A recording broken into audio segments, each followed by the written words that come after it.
अस्सलामुअलैकुम everyone, welcome to जोर का जोर। मीरब जीशान की तरफ से आपको बहुत बहुत खुशामदीद। और आज दूसरा दिन है Kings Karachi Premier League powered by Winterland और हम लोग यहाँ पर मौजूद हैं कराची स्टेडियम। इस वक्त नया नाज़माबाद का स्टेडियम बहुत ही खूबसूरत, यहाँ पर बहुत ही खूबसूरत मनाजिर के साथ आज दूसरे दिन का पहला मैच जारी है। मेरे साथ मौजूद है हमजा साजिद राना और हमजा साजिद राना के साथ मिलकर मैच की पहली इनिंग्स हमने देख ली है जिसमें स्कोर हमजा इतना ज़्यादा बन गया, यानी कल के दिन में जो हाईएस्ट स्कोर था खालिद ने जिस तरह से बताया, खालिद लतीफ़ ने कहा कि हमारा टारगेट जो है वो 160 का है, वो भी मुश्किल लग रहा था। 160 रन हमारे कल के दिन में तो बन गए थे, लेकिन उसके बाद दूसरी इनिंग्स में तकरीबन 134 या 124 रन बने थे। आज अगर हम देखते हैं तो आज तो 193 रन का टारगेट है।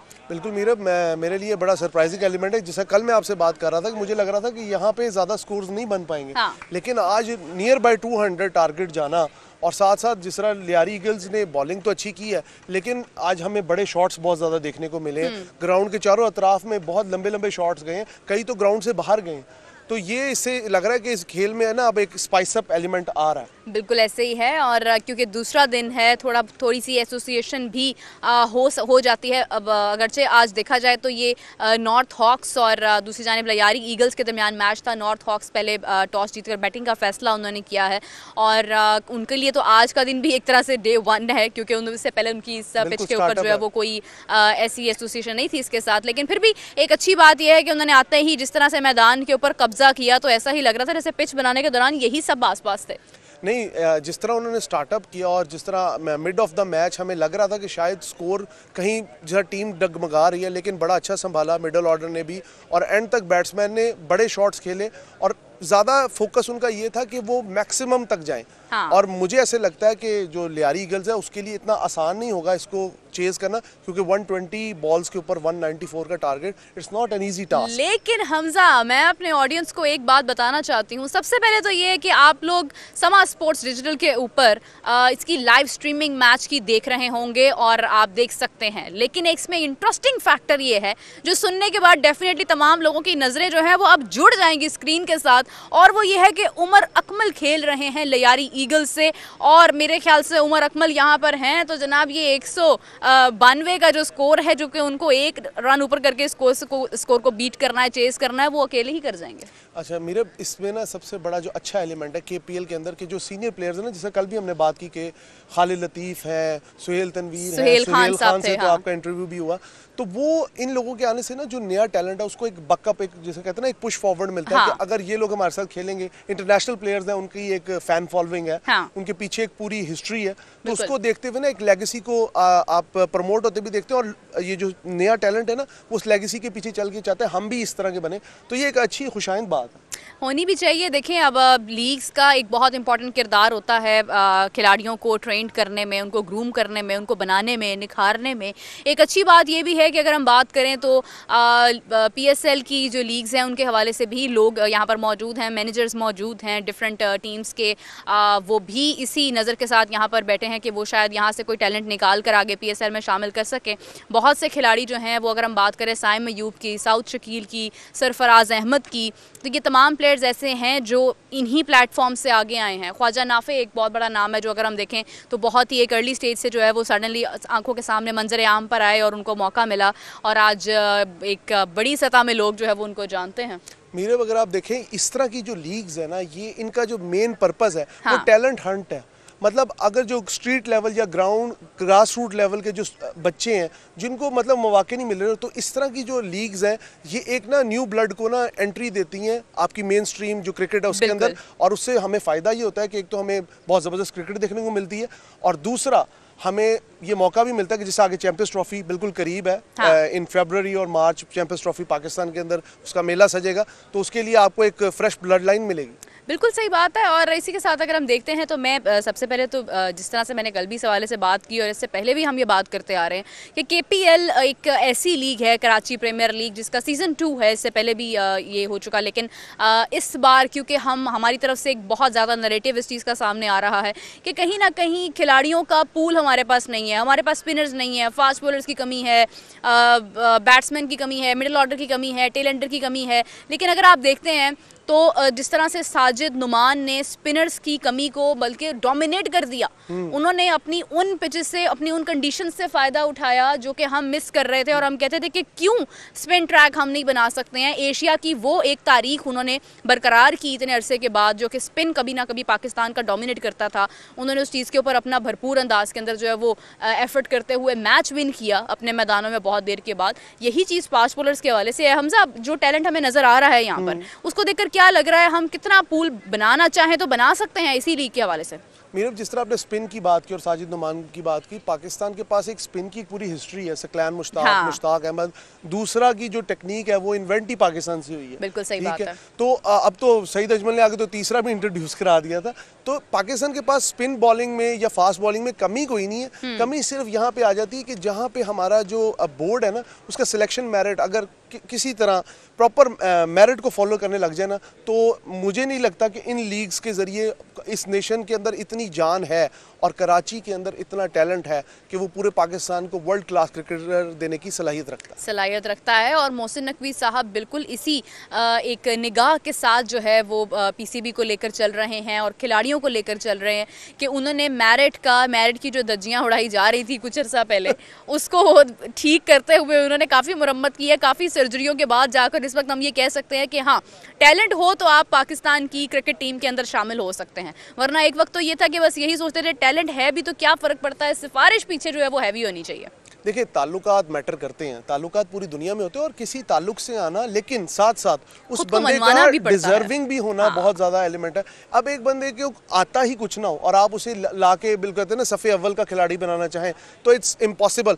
और ये दुनिया बड़ी अजीब चीज़ है, ख़ासतौर पे खेल की दुनिया में इंसाफ बड़ी जल्दी होता है। बिल्कुल बिल्कुल सही बात है। और आप देखिए कि बहुत सारी चीज़ें ऐसी हैं जिनके बारे में अगर आप बात करते हैं आपको ऐसा लगता है कि शायद कहीं ना कहीं पाकिस्तानी क्रिकेट के अंदर कुछ कमी पेशी ऐसी रही है कि आप सोचते हैं कि पता नहीं ये खराबियां किसने पैदा की है। हमारे पास तो बड़े बड़े लेजेंड्स थे, हमारे पास तो शुएब अख्तर, वसीम अकरम, इमरान खान, हमारे पास तो ढेरों ऐसे नाम थे जिन्होंने पाकिस्तानी क्रिकेट का नाम इस कदर रोशन किया कि पाकिस्तान की टीम भी कभी ऐसी होती थी कि उसके आने का खौफ होता था। लेकिन अफसोस की बात यह है कि आज अगर हम देखते हैं तो आज हमारे पास ये कमी क्यों है। लेकिन जिस तरह से आप देख रहे हैं कि मेरे पीछे मैदान में जिस तरह से मैच जारी है और मैच के अंदर क्या खूबसूरत अंदाज में जो है वो तमाम चीज़ें हुई हैं, तो उसके बाद आपको महसूस होता है कि नहीं, टैलेंट हमारे पास भरपूर है। मुझे ज्वाइन किया है इरफान रोशन मेरे साथ मौजूद हैं, इनसे जानते हैं कि इनका एक्सपीरियंस कैसा रहा।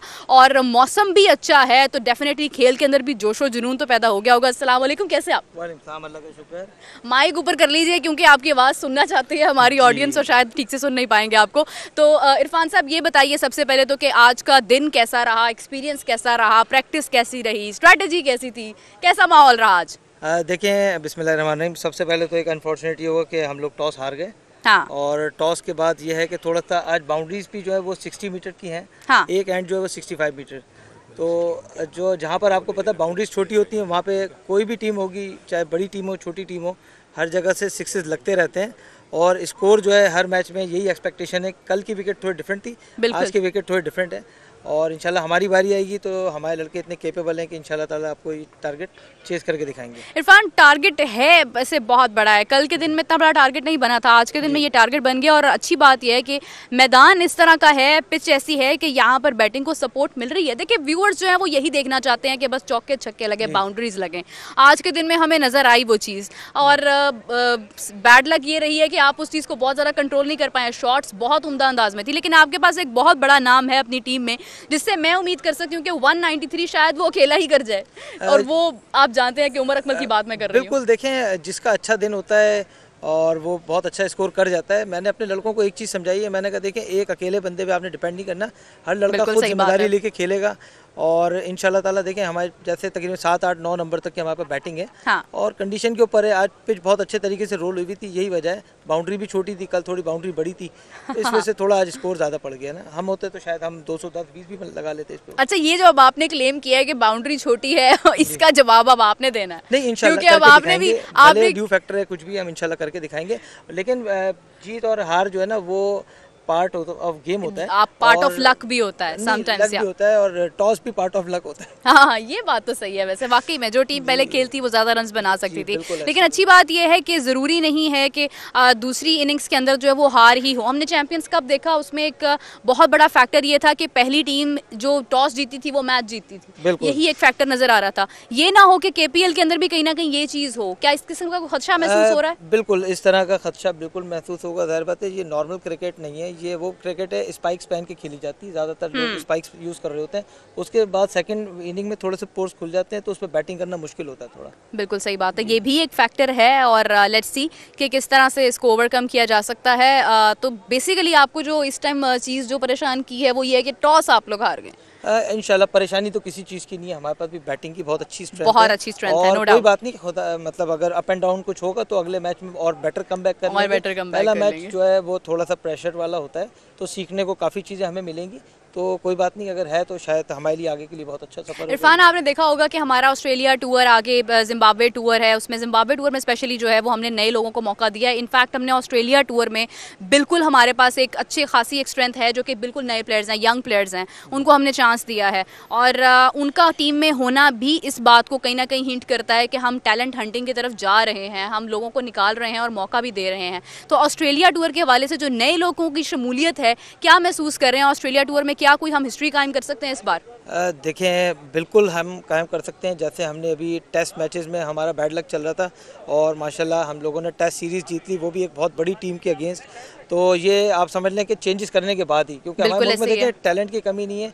आप सिर्फ बड़े नामों पे ना जाएं, आप नए नए लड़कों को चांस दें और हर लड़का एक से बढ़कर एक होता है, आपको हर लड़का मैच विनर होता है। आप जब तक चांस नहीं देंगे आपको लड़कों का पता नहीं चलेगा कि किसको आपको फ्यूचर में चांस देना है और कौन आपको मैच जितवा सकता है। बिल्कुल सही बात है। एक प्लेयर ऐसा होता है टीम में जिस पर आपको भरपूर उम्मीद होती है कि ये मेरा जो है ना, ये मेरा वो पत्ता है जिसने सारी गेम पलट देनी है। आपकी टीम में ऐसा पत्ता कौन सा है? मेरी टीम में एक ऐसा पत्ता जो है वो दो हैं, एक फैजान खान, एक खानशाह खान। ये दो लड़के हैं, इन पे मुझे I was not expecting that इनमें उमर अकमल नहीं है, यानी उमर अकमल के लेवल के प्लेयर्स आपने बना रखे हैं अपने पास। देखिए अल्हम्दुलिल्लाह वो कराची का मोस्ट इमर्जिंग प्लेयर है और इस टाइम बहुत कराची में उसका एक नाम चल रहा है और मल्टीनेशनल में बड़ा वो लड़का बिजी है क्रिकेट खेलने में। बिल्कुल ऐसे ही है। मैं उसके ऊपर बहुत ज़्यादा इंतजार कर रहा हूँ और इंशाल्लाह ताला वो करके दिखाएगा।